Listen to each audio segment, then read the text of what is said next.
Hi, it's Crystal Crawford. I was just talking to a really amazing lady on the phone. And she was just at the end of her rope. She was just didn't know what to do, didn't know how to cope. This thing that happened to her 7 years ago was looping, and every year around this time she was just falling apart.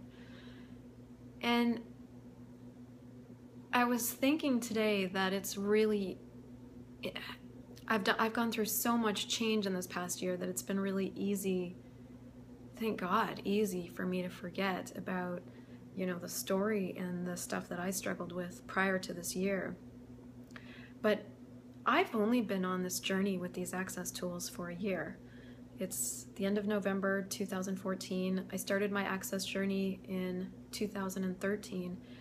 And prior to that, probably about 2 years before that, I was on the lawn in front of my farmhouse, like losing it, like wanting to kill myself, like so sad all the time, crying all the time, didn't know how to be happy. And for me, it wasn't an event that happened 7 years ago or somebody leaving me. It was like my whole life. Like I couldn't get my relationships with my family to work. I couldn't be good enough. I couldn't communicate well enough. I couldn't get my marriage to work for me. I couldn't stay happy in my marriage. I literally didn't know how to be happy. I wrote a poem that described myself as a sad person, and that sticks out to me because even my name is Crystal Joy, and I love to laugh, but I literally could not help myself. I was looping about everything. Everything was a trigger for me. And literally, these are the only tools, these tools of access consciousness are the only tools that I've ever found that get rid of the loop. And one of the first tools that I started using that actually made no sense to me was for every single thought and every single emotion and every single feeling to ask, who does this belong to? Is it even mine? And to return to sender with consciousness attached. And a lot of times I got an answer of, yes, it's mine. Of course it's mine. I have felt sad. Well, for me, I had felt sad my whole life. I'd felt lonely my whole life. My whole life.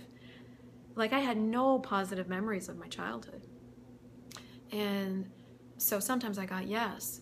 And then I learned that I could actually choose to destroy and uncreate every single place where I'd ever even bought it as mine. Because 99% of all of the thoughts and feelings and emotions that I was experiencing that felt like mine, that were causing tears to come out of my eyes, were actually not mine.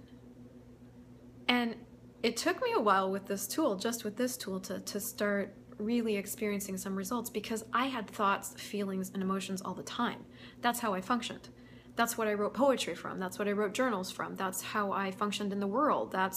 Those are the reasons why I created arguments with my husband. Thoughts, feelings, and emotions were how I existed. I didn't even really know what life would be like without that. But it was this tool that started to get me out of it. So if you're having a hard time this holiday season, if Christmas for you is a time where, memories are triggered, or, there was sexual abuse, or your parents fought all the time, or you had a lover leave you, or a husband leave you, or somebody died, what if for this season, for even just a few days, you gifted yourself this one possibility of using this question for every single thought, feeling, and emotion that comes up for you? I wonder if you could actually create a different possibility for you this Christmas. I adore you.